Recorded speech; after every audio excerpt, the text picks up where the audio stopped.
Hello दोस्तों, welcome to my channel. आज के इस वीडियो में हम बात करेंगे पाइप थिकनेस कैलकुलेशन के बारे में। तो सबसे पहले जान लेते हैं कि पाइप थिकनेस कैलकुलेशन हम करते क्यों हैं। तो सबसे पहले देख लेते हैं कि the selected pipe will be able to withstand the pressure at the design temperature without failure. अगर एकदम सिंपल वर्ड में कहो तो हम शेड्यूल नंबर निकालते हैं। शेड्यूल नंबर क्या होता है? शेड्यूल नंबर होता है प्रेशर होल्डिंग कैपेसिटी। तो हम एक तरह का प्रेशर निकाल रहे हैं जो उस टेम्परेचर पे, डिज़ाइन टेम्परेचर पे बिना फेल हुए वो वर्क करे। ठीक है। दूसरा रीज़न है टू ऑप्टिमाइज द कॉस्ट। अब दोस्तों, जैसे जैसे आपके पाइप की थिकनेस इंक्रीज होगी वैसे वैसे कॉस्ट भी इंक्रीज होगा। तो कॉस्ट को मिनिमम रखने के लिए हम पाइप थिकनेस कैलकुलेशन करते हैं। तो दो रीज़न आपको पता चल गया। तो दोस्तों, अगर ये 5th लेक्चर शुरू हो चुका है, इससे पहले 4th लेक्चर में आपको मैंने बहुत सारी चीज़ें ऑलरेडी बता चुका हूँ। तो अगर आपको ये पाइपिंग रिलेटेड चीज़ें आगे जाना है, इसी फील्ड में आगे बढ़ना है, तो दोस्तों मेरे चैनल को सब्सक्राइब कर सकते हैं और मेरे वीडियो को लाइक भी कर सकते हैं। स्टेप 1 में जो आपको दिया होगा डिज़ाइन इनपुट। डिज़ाइन इनपुट में क्या है? एमओसी। एमओसी मतलब होता है material of construction of the pipe. जैसे A106। अब A106 आया ना, तो आपको दोस्तों आपको याद रहना चाहिए ये है सीमलेस के लिए। ठीक है, ये सीमलेस पाइप के लिए A106 होता है। NPS nominal pipe size 4 inch. ठीक है, ये गिवन है। मैन्युफैक्चरिंग टाइप जो है सीमलेस। अगर ये नहीं भी दिया है तो आपको इससे पता चलना चाहिए कि A106 जो है वो सीमलेस पाइप का है। डिज़ाइन प्रेशर है जो वो 1200 psi दिया हुआ है। डिज़ाइन टेम्परेचर 500 डिग्री फ़ारेनहाइट दिया हुआ है। Mechanical corrosion and erosion allowance. दोस्तों, corrosion allowance for carbon steel 3 mm होता है, ये याद रखना।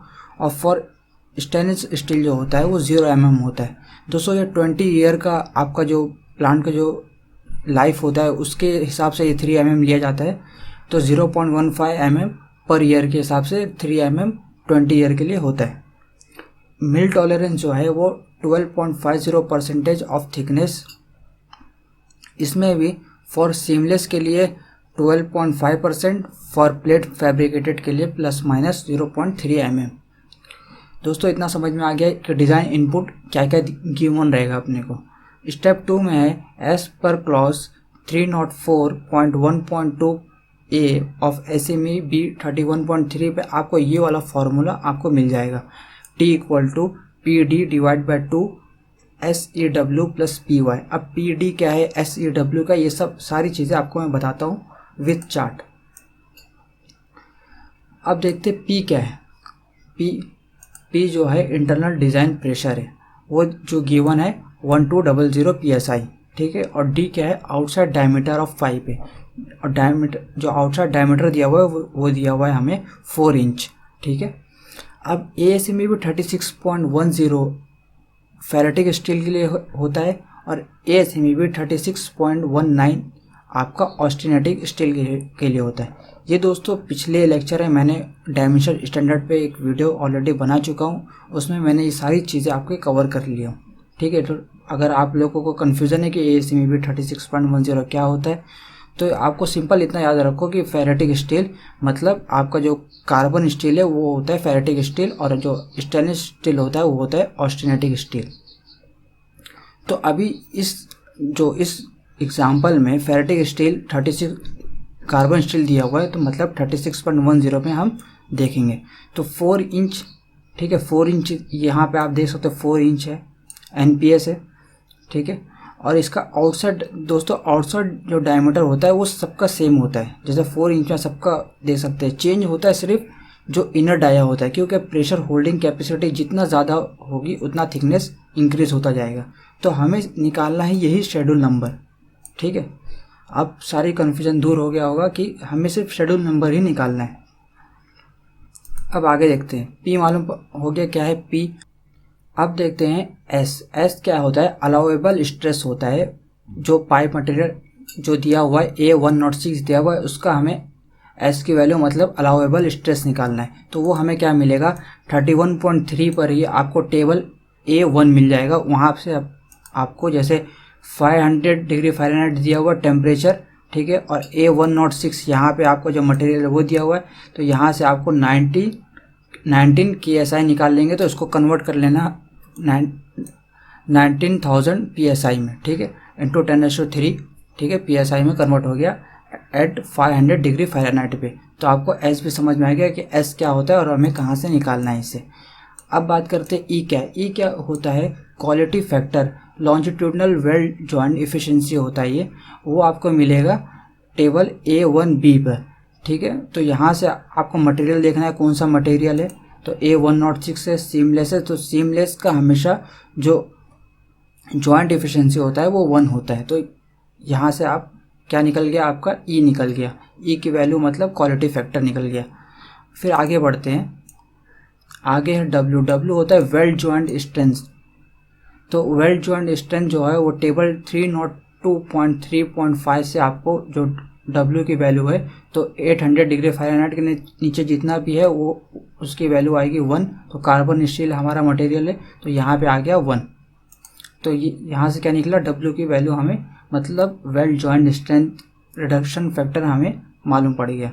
अब देखते हैं वाई। वाई क्या है, वैल्यू ऑफ कोएफिशिएंट है आपका, जो ये डिपेंड होता है किस पे, टेम्परेचर पर डिपेंड होता है।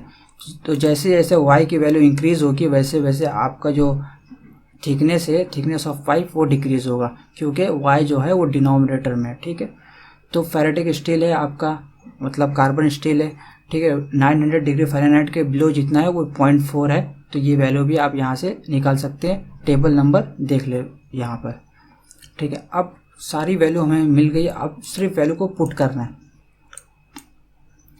तो यही फॉर्मूला में हम सारी वैल्यू पुट करेंगे, तो हमारे पास जो वैल्यू आएगी वो 3.52 mm, हमारे पास जो थिकनेस कैलकुलेशन की आई है वो 3.52 mm आई है, ठीक है। फिर उसमें हम ऐड करेंगे करोजन अलाउंस, क्योंकि corrosion per year 0.15 ferritic steel में आपका जो रिडक्शन है करोजन के थ्रू होगा, तो इसलिए हमें 3 mm का आपको प्लस करना पड़ेगा जो आपकी थिकनेस आई है। तो यहाँ पे 3 mm आपने प्लस कर दिया, तो आपकी वैल्यू क्या आई, 6.52। अब स्टेप जो 3 है वो है add the mill tolerance to the thickness after adding the corrosion value. दोस्तों ये आपका जो करोजन अलाउंस के बाद जो थिकनेस आई है उसके बाद आप मिल टॉलरेंस में जो 12.50 आपको बताया ये क्यों लिया जाता है, तो उसमें जब ऐड करोगे आप तो आपको टी से डिवाइड बाय 0.875, तो आपकी जो वैल्यू आएगी वो 7.45 आएगी। अब दोस्तों देखो, एक यहाँ पे एक नोट है वो याद रखना कि अगर सीमलेस पाइप है और 7.45 आई ना, तो अब यहाँ आपको बताता हूँ, ये है ASME 36.10, ठीक है। 36.10 पे जब चेक करेंगे यहाँ पे, तो देखिए अभी वैल्यू क्या है हमारे पास 7.45 है, ठीक है। तो यहाँ पे चेक करेंगे 4 इंच पे 7.45, तो यहाँ पे 7.92 है, ठीक है, 92 है, लेकिन शेड्यूल नंबर नहीं दिया हुआ है, ठीक है। तो इसके बाद वाला लेंगे, क्योंकि जब भी अगर बीच में ऐसा शेड्यूल नंबर नहीं दिया हुआ है सीमलेस पाइप में, तो हम schedule number two schedule number jump करते हैं, ठीक है। और ऐसा फैब्रिकेटेड पाइप में ऐसा नहीं होता है। आपका नेक्स्ट जो भी है वो ले लेते हैं, ठीक है। तो नेक्स्ट जो है वो है 80 शेड्यूल पे, तो हमें शेड्यूल 80 मिल गया, ठीक है। और जो आपके ऑर्डरिंग पाइप थिकनेस जो है वो है 8.56, ठीक है दोस्तों। तो यहाँ पे एक नोट है, ये पढ़ लेना, जो बताया वही सारी चीज़ें। दोस्तों वीडियो पसंद है तो लाइक करना, मेरे चैनल को सब्सक्राइब करना। थैंक यू सो मच, मिलते हैं नेक्स्ट वीडियो में।